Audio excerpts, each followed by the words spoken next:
We were in this eerie situation for about 6 hours today when both the president and the vice president were out of the country at the same time. So it's a little weird that all these things are happening all at once. The president's trip to Asia, of course, is for his next one-on-one summit with the dictator of North Korea, Kim Jong-un. The last time he did this was in June of last year when he met the North Korean leader in Singapore. Do you remember what the big surprise was from the Singapore summit that Trump had with Kim Jong-un? Remember the one thing that happened there that people were like, wait, what? Was that supposed to happen? That was the one where, surprise, President Trump announced that the U.S. would pull out of joint military exercises with the South Korean armed forces. That's something that the U.S. military and the South Korean military had been doing for decades. But in Singapore, President Trump unilaterally announced that the U.S. would stop doing those exercises.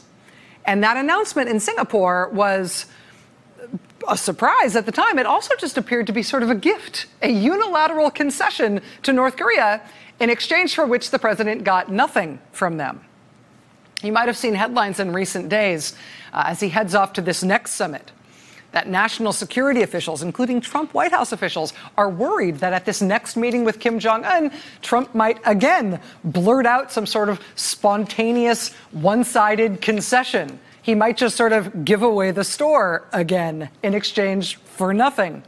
People who have worked on these types of summits in the past are expressing concern now that Trump might be allowed to sort of freelance and think up his own deal points in the moment when he sits down with Kim Jong-un. Part of the reason there are those concerns about this summit he's about to have is because last time he just unilaterally blurted out that the U.S. military would pull out of those joint military exercises. And you might remember, after that last summit and that weird out-of-the-blue concession from Trump, there emerged this awkward backstory. Because several months before that summit in Singapore, the Wall Street Journal had reported where and when Trump had first come up with that idea that the U.S. military should pull out of those joint exercises with South Korea. The Wall Street Journal had previously reported, quote, around the same time, in the summer of 2017, Mr. Trump had an idea about how to counter the nuclear threat posed by North Korea. Where did he get that idea? He got that idea, according to the Wall Street Journal, quote, after speaking to Russian President Vladimir Putin. So, I mean, big picture, of course, Russia wants to augment its own influence. They want to show off their own strength, their own intimidating presence anywhere they can in the world, but especially on their own borders. In their zero-sum view of the world, Russia, of course, also wants to minimize the influence of the United States, the presence and the projected power of the U.S. military and also NATO. As such, since Russia is a country that borders North Korea, Russia had long opposed there being joint U.S. military exercises with South Korea on the Korean Peninsula. Russia had long been against that.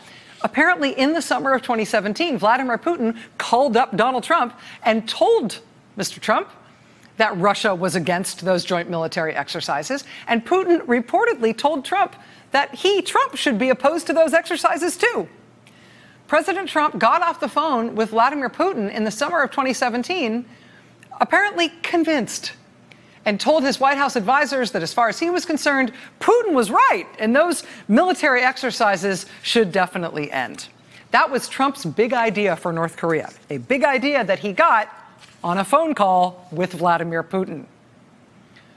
White House advisors, including then Defense Secretary James Mattis, apparently talked Trump out of ending those exercises in the summer of 2017. But then, in fact, when Trump went and met Kim Jong-un last summer in Singapore, in his own little art of the deal moment, he blurted out that apropos of nothing, in exchange for no concessions from the North Koreans, the U.S. would, in fact, pull out of those joint exercises. And everybody in national security, everybody in the Trump administration, like White House advisors, everybody was like, dude, where'd that come from? It's actually in the public record. He got that from Putin. That is where he got the idea. And then he enacted it when he was given the opportunity at a one-on-one meeting between him and Kim Jong-un. Then just last week, there was another awkward episode in this same tragicomic opera when Andrew McCabe, former senior FBI official, published his book about his own experiences with President Trump and the FBI's challenges in the context of the Trump presidency. One of the anecdotes he shared was again about what Vladimir Putin told Trump about North Korea and how Trump reacted to that. The president launched into several unrelated diatribes.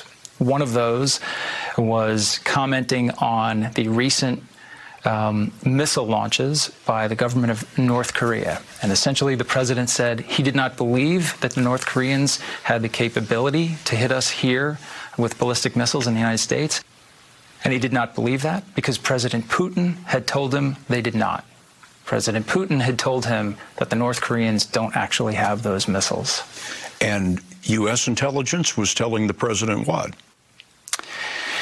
Intelligence officials in the briefing responded that that was not consistent with any of the intelligence our government possesses, to which the president replied, "I don't care, I believe Putin." You know, I don't care, I believe Putin. You hear so much about how President Trump doesn't work well with staff. He doesn't listen to his briefings. He doesn't take any advice from his so-called advisors. Seems like that's not true about North Korea. Seems like on North Korea, he is very, very willing to be briefed. He is very willing to take advice on North Korea from one very, very special advisor. Just the one, though. And his name is Vlad. Well, now today, President Trump heads off again to go meet one-on-one with the North Korean dictator again. And now today, the foreign minister of Russia, Sergei Lavrov, the same guy who met with Trump in the Oval Office, remember him? Today, on the occasion of Trump flying off to go meet with Kim Jong-un once again, Sergei Lavrov today bragged to the press about how the Trump White House has been asking the Kremlin for advice ahead of this summit with Kim Jong-un, too. This is the headline in the Associated Press today, quote, Russia, U.S. asks for advice on North Korea talks.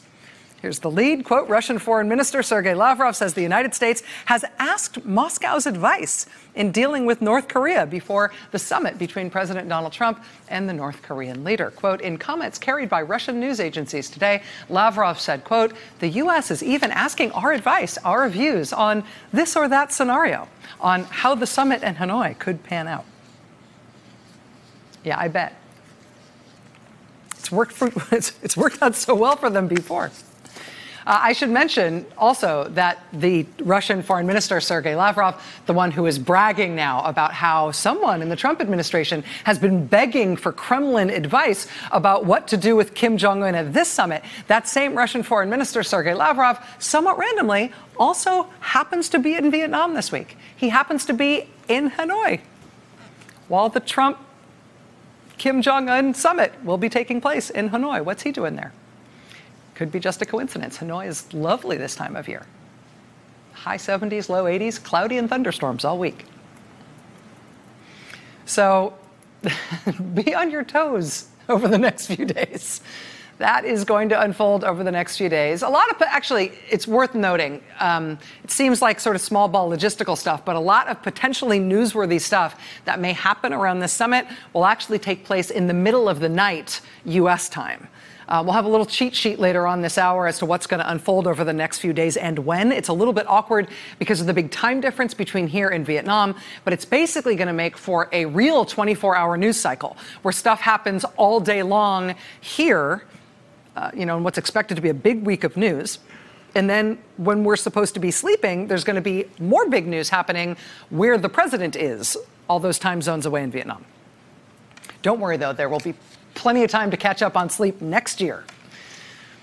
One of the first things that's going to happen here in the U.S. as the president arrives at the Kim Jong-un summit in Vietnam is that, perhaps not coincidentally, the House Intelligence Committee is going to be convening their first open hearing of the new Congress since Democrats took the majority. Their new hearing, quote, national security implications of the rise of authoritarianism around the world.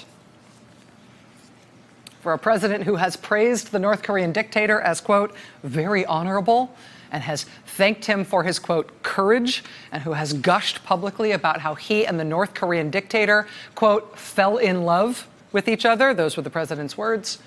The House Intelligence Committee will essentially be playing a little theme song tomorrow for the amazing spectacle of an American president jumping into this particular dictator's lap again.